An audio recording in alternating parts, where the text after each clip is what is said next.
నెలకి 50,000 నుండి 60,000 ఆదాయం రన్ టైలర్ యాప్లో ఆర్డర్ కంప్లీట్ చేసి పేమెంట్ పొందండి.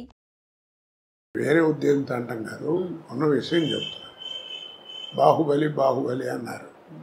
అది రిలీజ్కి ముందు పార్ట్ 1 పార్ట్ 2 రిలీజ్ ముందు 6 నెలల ముందు నుంచి మనకి బాహుబలి బాహుబలి అని ఉంచారు. దానికి తగ్గట్టుగా విజయం పొందింది, ప్రపంచ ఖ్యాతి పొందింది, దర్శకులకి అందరికీ పేరు వచ్చింది, అందరికి బాగుంది.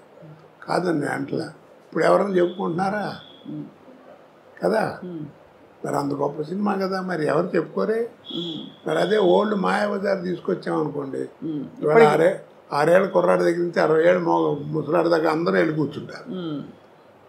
ఇప్పుడు దాంట్లో ఆ తివా సీట్ వెళ్ళటం, రామలింగయ్య గారు, వంగర సుబ్బయ్య గారు ఆ తాంబూలం వేసుకోవడానికి పట్టం మీద కూర్చోవడం, లేవటం, నెమ్మదిగా వెనక్కి జరగకుండా మళ్ళీ ఇటు రావడం, కర్రలు వాటంతా నడిచెళ్తాం, చెప్పులు నడిచెళ్తాం. ఆ షాట్ తీయమనండి. ఇప్పుడు తినరా? తీస్తారు, కానీ కోట్లు ఖర్చు పెడతారు. అప్పుడు ఇంతే ఉండే టెక్నిక్, కానీ చూపించారు. అవును కదా? అవును సార్. కాబట్టి నేను అందరికీ అదే చెబుతున్నాను. ఆ సినిమాలు చూస్తే అంటే ఓల్డ్ ఈజ్ గోల్డ్ అంటారు. మీకు ఓల్డ్ ఈజ్ గోల్డ్ అనే తెలుసురా? మీరు తెలుసుకుని గుర్తుపెట్టుకోవాల్సింది ఒకటి ఉందన్న. ఏమిటన్నాడు?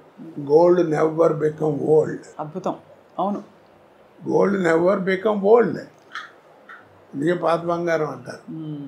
అది ఆ తేడాలు కనిపెట్టాలి. అవి తెలుసుకునేటువంటి జ్ఞానం ఉండాలి, చెప్పేవాడు వీడి జ్ఞానం ఉండాలి. లేవు కదా అది. అవును, అప్పుడు డైరెక్టర్ చెప్పినట్టు చేసేవాళ్ళం. ఇప్పుడు డైరెక్టర్ ఏముంది, డ్యాన్సులు గిన్సులు అన్ని హీరోనే డామినేషన్. మరి క్వాలిటీ అది. తర్వాత నిర్మాతలు కూడా నా ప్రొడక్షన్ బయటికి వెళ్తుందంటే బలానా కంపెనీ నుంచి సినిమా అంటే రామానాయుడు గారు, జగపతి రాజప్రసాద్ గారు, వీళ్ళందరూ పెద్ద పిఎపి సుబ్బారావు గారు, కేవీ రెడ్డి గారు, ఈ సంస్థలు ఏమిటి? ఆ సంస్థల్లో సినిమా వస్తుందంటే ఒక స్టాండర్డ్ ఉందని లెక్క, ఒక పద్ధతిగా. నువ్వు కనిపెట్టారు లేదు, ఎవరు చెప్పరు ఈ విషయం. ఎవరు ఇప్పుడు నువ్వు విజయ సంస్థ సినిమాలన్నీ చూసావు కదా?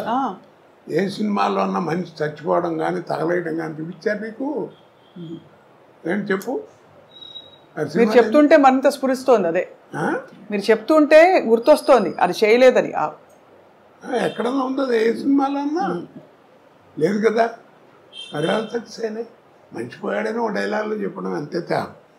పిచ్చి పిచ్చిగా చూపించడం లేదు. ఇప్పుడు ఏమిటో మంటలు పెట్టడం, దాంట్లో ఫేస్ చూపించడం, దాని మీద డైలాగ్ చెప్పడం, ఏదో క్రోధం, ఇవన్నీ యారగెన్స్ చెప్పాలంటే అవేం లేకుండా ఎడ చేశారు.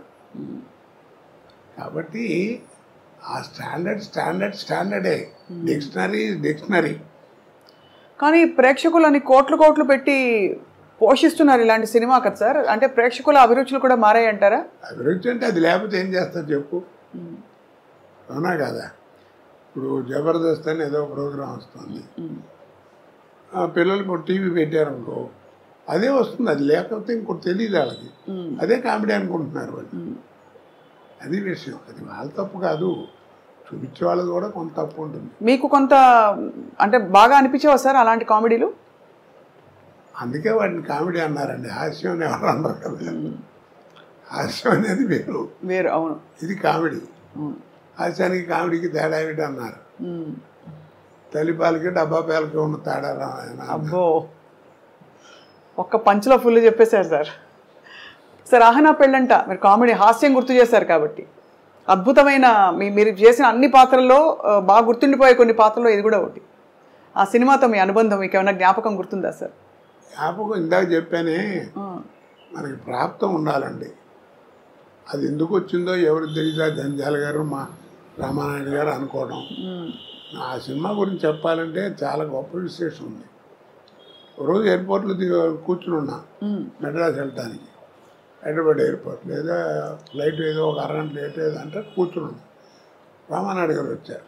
ఇలో వచ్చేప్పటికి ఆయన చూసి నమస్కారం సార్ అన్నాను. కోట సరైన టైంకి కనబడరా, రైట్ రా కూర్చో అన్నాడు. ఏంటి సార్ అన్నా? నేను ఏదైనా సినిమా గురించి వేస్తున్నదే అనుకుంటూనే ఉన్నా. కోట ఏం లేదు, జంజాల నేను 20 రోజుల నుంచి మదన పడుతున్నాం, పోటాడుకుంటున్నాం. ఓ సినిమా ఇప్పుడే ఫైనలైజ్ అయింది. ఆ వేషం బాగుంటే సినిమా బాగుంటుంది. లేదా సినిమా అట్టరవలేకపోతుంది, అంత గొప్ప వేషం. అది నేను రావు గోపాలరావుతో వేయించాలని అనుకున్నాను. గంజాల గారు వద్దన్నాడు. ఏమిటనంటే చివరికి నేను కన్విన్స్ అయ్యాను. ఎందుకు వద్దన్నావు, కరెక్ట్గా చెప్పని చెప్పాను, ఇందాక మధ్యాహ్నం చెప్పాడు అన్నాడు. ఏంటన్నాడు, గోపాలరావు నువ్వు ఎంత అగ్లీగా తయారు చేసినా ఆయన మొహం రిచ్గానే కనపడుతుందండి.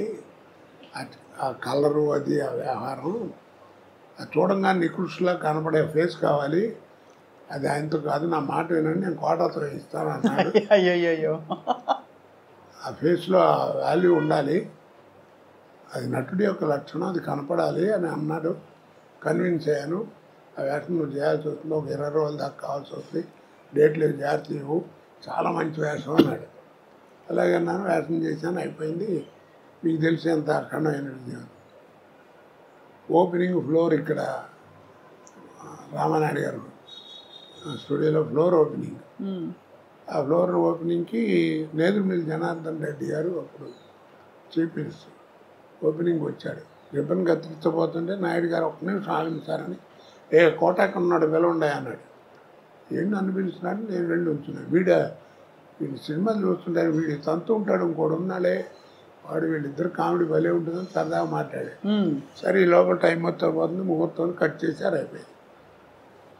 నేను అన్నాను, ఏంటి సార్ అక్కడే ఉన్నారు మినిస్టర్ గారు చీఫ్, ఏంటి సార్ నన్ను పిలిచారు అన్నాడు. మర్చిపోయానని చెప్పడం, ఈ ఫ్లోర్ వీడిదేనండి అన్నాడు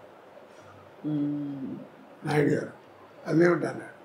ఏం లేదండి, 32 లక్షల్లో సినిమా తీశాను, ఈ సినిమా అహనా పెళ్ళంట, మీరు నమ్మరు, ఆ 32 లక్షలు కాకుండా 1,80,00,000 నాకు కలెక్ట్ చేసింది ఆ సినిమా అన్నాడు. అబ్బాబ్బాబ్బా, ఆ రోజుల్లో 1.5 crore అంటే ఇప్పుడు ఎంత ప్రాఫిట్ చూడండి.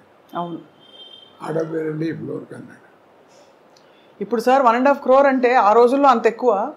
ఇప్పుడు అసలు ఒక రోజు సినిమా 15-20 కోట్లు అంటే కూడా కంటి కానట్లే కదా సార్. అన్ని 500-1000 కోట్లు. ఇప్పుడు రామారావు ఎంత తీసుకున్నాడు ఎవరికి తెలియదు, కృష్ణగారు ఎంత తీసుకున్నాడు తెలియదు, సోమబాబు ఎంత తీసుకున్నాడు తెలియదు, ఎంత పెట్టి సినిమా తీశారో తెలియదు. నాయుడు గారు వాళ్ళందరూ కూడా ఎప్పుడైనా చెప్తే మ్యాక్సిమం ఇది భారీ వర్ణ చిత్రం అని చెప్పేవారు, అంతే. అంతేగాని ఇంత అయింది ఇదేం చెప్పేవారు కాదు. అది కాదు కదా, సినిమా ఓపెనింగే మైక్ పట్టుకుని ప్రొడ్యూసరే చెప్తుండే, ఇది 400 కోట్లు అవుతుందండి, ఒక 5-6 కోట్లు ఎక్కువైనా నేను భరిస్తాను, చాలా మంచి సబ్జెక్ట్ అది ఇది. ఆ లెక్కలు ఎవడికి చెప్పుకోవాలి.